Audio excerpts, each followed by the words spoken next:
Hello and welcome back to the YouTube channel of Bethel Evangelical Free Church Hanley. I'm Pastor Gervais Charmley, and this is another Staffordshire church. This is very unusual for this channel. I don't really like to do Roman Catholic churches, but this is the Roman Catholic Church of St John the Baptist, Alton. Now, if the name Alton in Staffordshire is familiar to you, it probably is, because of Alton Towers, which is now a theme park, but was for many centuries the seat of the Earls of Shrewsbury, who were the preeminent Roman Catholic family in the nobility, because of course England is a Protestant country, the Reformation happens, and that means that Roman Catholicism becomes initially illegal, of course, because of in the Reformation period you have this set up where it is whose region, his religion. So if the monarch is Protestant, it's a Protestant country, and if the monarch is a Roman Catholic, then it's a Roman Catholic country. And then, of course, you have the varieties of Protestantism, whether Lutheran or Reformed. Queen Elizabeth I probably didn't want to outlaw Roman Catholicism, but the realities of the political situation at the time meant that that's what happened. However, in certain places, including deepest, darkest Staffordshire, North Staffordshire at the time, of course, didn't have the city of Stoke-on-Trent, didn't have much in the way of towns even. It was a patchwork of little villages and a few market towns scattered among the hills, among the moorlands. And this allowed for a survival of quite a lot, actually, of Roman Catholic gentry families and nobility. And of course, the big nobility family is the Shrewsburys. They have a castle here at Alton, and the castle's destroyed in the Civil War, so many were, but they rebuild a mansion that becomes eventually Alton Towers. Now, the Shrewsburys here, they're Roman Catholics, and they're quite wealthy. They pay, of course, for the enormous Roman Catholic church at Cheadle. And here on the Alton estate, the 16th Earl, that's John, Lord Shrewsbury, builds, well, it's intended to be a hospital. Now, not in the modern sense, but in the medieval sense even, it's intended to be almshouses, effectively what we today think of as sheltered housing for the elderly, the infirm elderly. It's something that's quite common that you have these noblemen, and not just noblemen, but noble women as well, who are concerned for the poor living and working on their estates. And when their agricultural labourers are old and ill, they want somewhere for them to retire to, and servants again. So that's the idea of the Hospital of St John the Baptist, Alton, which is what this is part of.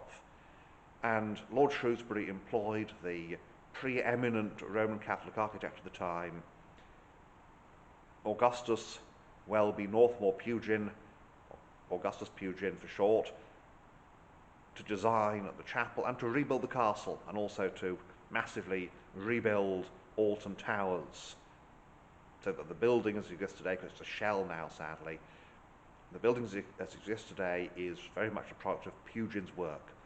So we'll have a look around and point out some of the features here. It's important to note that Pugin was something of an antiquarian in his architecture. He wants to get back to the Middle Ages.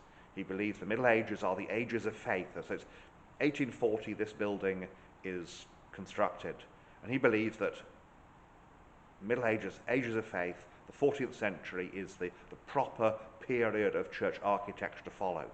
So what we have here is really an imitation, but not a slavish imitation, but a constructive imitation, we might say, an imaginative interpretation even of a 14th century pre-Reformation church. And I'll point out some of the features as we go around. And so, as usual, we begin at the west end. It's important to note this is not exactly as Pugin wanted it to be, or as Pugin left it. It has been altered over the years. You'll notice immediately the presence of big plaster statues. This is very, very typical of Roman Catholic churches, of course. We've got the Station of the Cross, Pugin-esque. I mean, at least there's nothing too hideous has been done here. And of course you've got the iconography. The windows, however, are with a couple of exceptions, they're mostly armorial. They're telling us something about particularly the Talbot family and their ancestry, those who are responsible for building this, of course. And the imagery is very much reflects, you've got here, for example, a memorial, you've got Virgin and Child, and there's an effort in that to follow sort of medieval feel to go with the building. You've got your very typical St. Joseph and the Sacred Heart of Jesus. It's something you find in any Roman Catholic church, and part of it is actually a reaction against the Reformation. It's that we will become more about iconography, more about the Mass. Now, one thing that's different about Pugin churches from modern Roman Catholic churches is that they are following this medieval idea of the nave and the chancel. You have here, this of course acted both as a parish church prior to the building of St. John's. The local Roman Catholic population, because of course there was one, because the Lord of the Manor, the Lord, is a Roman Catholic, they worshipped in his private chapel, which was normal in so many places in the 18th, early 19th centuries. And then you have this renewed confidence of Roman Catholicism that they can build their own churches. The pulpit is of a swallow's nest type, that is, it's in the wall, it's accessed from behind. It's obviously not used these days because there's a TV screen and stuff in there. And you'll notice that this is so small they've got to stick one of the Stations of the Cross on the front of the pulpit, which I'm not quite sure Pugin would have been that happy about. The font is not in the expected place by the door. Pugin would have put it by the door, but the font is now at the front here, which again reflects this tension between Pugin, who wants, not just in an antiquarian way, but in a real way, he wants to recreate the Middle Ages, get back to the Middle Ages. But then you've got this idea that actually what we want to do is we want to go forward. And the Counter-Reformation, or as of course Roman Catholics refer to it, the Catholic Reformation, the idea is to change the church and to make it a bit more, well, to deal with the criticisms of people like Erasmus, who say, well, there's too much indiscipline, there's too much corruption in the Roman Catholic Church, and rather than change the doctrine, they say, well, we've got to change some of the disciplines. That's an important distinction. So we've got the pews here for the congregation, and then you've got the seating in the chancel. Now this would be, in fact, for the residents of the hospital, the people who live here. And it's still used, it still exists, still sheltered housing.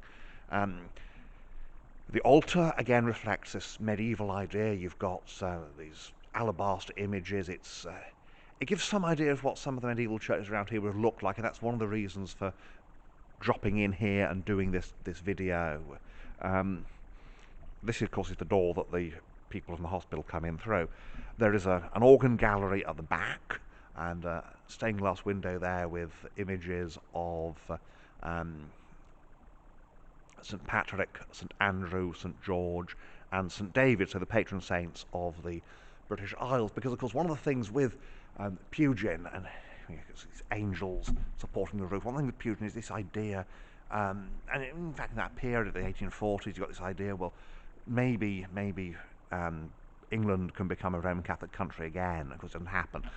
Again, big statue of the Virgin Mary there. Now, one comment that some people have made, or someone has made about some of the videos, is how some of the Anglican churches I've done look like Roman Catholic churches. But that's because they were built as medieval Catholic churches.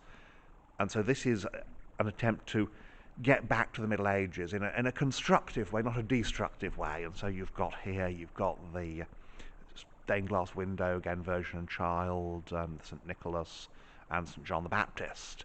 You've got a great big rood up there, crucifix, and more images. We have the altar, alabaster. Because alabaster is very local, so you've got your local alabaster quarries.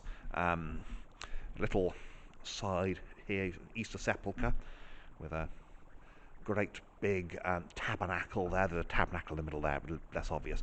Now, we also have brasses. Again, Pugin didn't like the wall monuments. He said in the Middle Ages they have brasses, these recumbent brasses, and here we have, this is the 16th Earl, and because the founder there, he's in his robe, he's got his Talbot dogs beside him. A little side chapel here. We'll just peep inside, and again you've got your little side altar here. And this, of course, would be for the priest to do his private sacrifice. You'll notice you've got your chalice and host, typical Roman Catholic symbols, the adoration of the consecrated elements, which of course are believed to become, through transubstantiation, the very body and blood of Christ. The sedilia there, and piscina, and again all these features from a medieval Catholic church, and a big chancel. Continental Roman Catholic churches of this period have tiny little chancels, but here there's a big chancel that would originally have been, you can see the fixings for them, basic gates in the chancel arch, which would have had this effect of closing it off a bit. And again, it's things that the continental Roman Catholics don't do at this period, but it's going back to the Middle Ages, because this is Pugin, and that's what Pugin does. Got these panels that appear to be from a vanished rood screen, and here we have the arms of the Earls of Shrewsbury. So this is all very much, it's something of medieval fantasy. I mean, it really fits with Tennyson and the Idylls of the King. You're going back to an imagined ideal Middle Ages, and that's something that appeals to people like Pugin. He's a medievalist in the proper sense. People like Hilaire Belloc as well, and G.K. Chesterton later on has a sort of a medievalist tendency. And in that sort of romantic medieval tendency, places like Alton, you've got this idea that this is Roman Catholic England. Now, of course, the question is was medieval England actually Roman Catholic? And actually the medieval Catholic Church is more complicated than that. The medieval Catholic Church has both the strands that become the Roman Catholic Church and the strands that lead to Protestantism. And the Reformation is really a split, it's a division. It's not the formation of new churches, but it's the division, and it's the sundering of a body that has these contradictory elements that can't really exist together. So that's the issue. So that's the inside here at St John's, Alton. Not visiting the parish church today because they're putting new bells up, and obviously it's a bit noisy and busy in there. So let's go outside now and see what there is to see out there. A.W. Pugin, his son's E.W., it gets confusing. A.W. Pugin has been called the master of the Gothic revival. And here at Alton we have his masterworks. Not very far away is Cheadle, Cotton, sadly now abandoned, and we have Alton Towers, again sadly in a fearful state, and we have Alton Castle. So have a look around the outside now. As I say, there's a college here, there is the sheltered housing, so we've got to be careful. People do live on this site. The church is open to the public, but people live here, so the college and the castle. The castle is a Catholic youth centre now, I believe, and very good thing to do with it. So we'll have a look around. So here we are outside St John's. You've got a little bell cot, little bell turret there. There's the hospital with its you've got your housing for the folk who live there. You've got a hall, a warden's house, and so on. So it's and over here we have Alton Castle. This is a sort of secondary residence. The original castle, you can see bits of it's a ruined medieval castle. It's rebuilt by Pugin as a sort of secondary residence, as a place in the village for Lord Shrewsbury. He doesn't really have much of a use for it, actually. And even at one point suggests that it could be used because he has this plan of a retirement home for Catholic priests in the village, and not having inexhaustible finances, he suggests to Pugin, oh, maybe use the castle for that, and Pugin gets very upset about this. A castle as a retirement home for Catholic priests? One suggestion is it could become the country house of the Roman Catholic bishop, now Archbishop of Birmingham, which again might might suit in some ways, but you can see it's a proper castle built on a rock overlooking the river, and you can get an echo if you speak down there. Nice big plate glass windows, and of course that's the castle chapel there, sticking out with its shiny roof.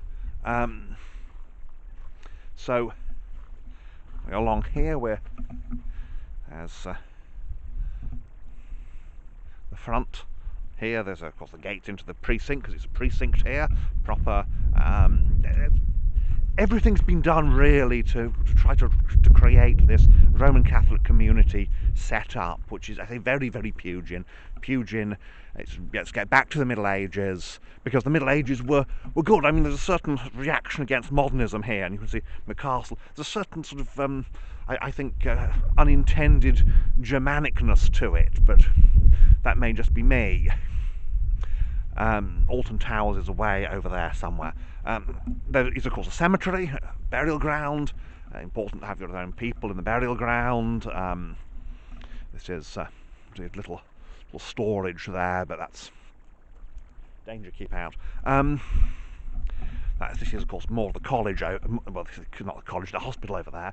And one of the things Pugin notes, everybody knows about the Middle Ages, is you didn't really have gravestones in the Middle Ages. You had a cross in the middle and a Calvary here, and then you have temporary gravestones. Now, Pugin is enough of a Victorian to go, naturally, we will have gravestones, but there's an attempt to imitate the Middle Ages in terms of only small stones, and then you've got these big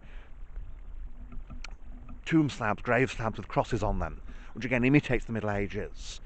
Never slavish, but it's always there, and so this is obviously very much the local Roman Catholic parish church. Now this is a local cemetery, so that's the back then of St John's, and you have the castle in there as well. So that's St John's, Alton, and it very much reflects this Victorian, medieval sort of Roman Catholic revival. Now just have a look at one of these stones, because this is a typical Pugin gravestone.